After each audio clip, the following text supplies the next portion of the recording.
Hello! In this video, we'll show you how to set up a Sectigo Code Signing Certificate that is on a Safenet token. Sectigo will store your code signing certificate securely on the Safenet token.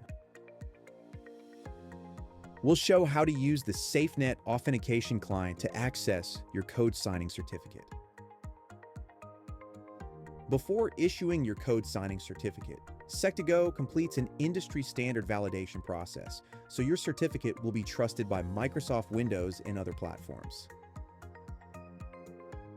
After completing the validation process, Sectigo will provision and ship out your token with your certificate on it to your provided shipping address. An email from Sectigo will have your tracking details for the shipment and the token password. Once the token arrives, you're ready to get started. First, you need to download the Safenet authentication client.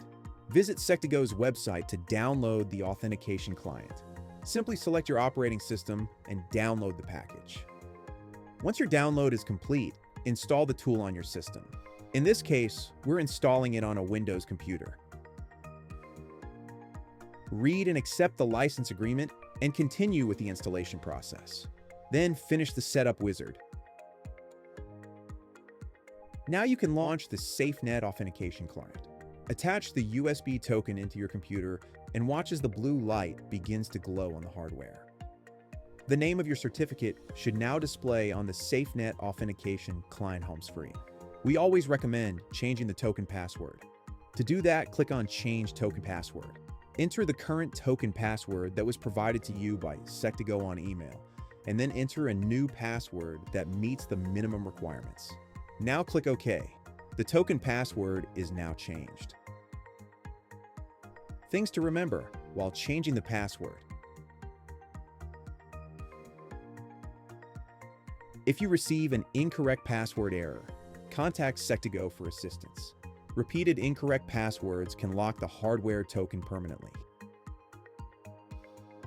Be aware that the token password is not the same thing as the administrator password. If you find a screen that asks for the administrator password, go back. Only Sectigo has the administrator password. To view the installed certificate, click on the gear icon. Then on User Certificates, double-tap the certificate to view the certificate information. You are all set. Your Sectigo Code Signing Certificate is ready to use.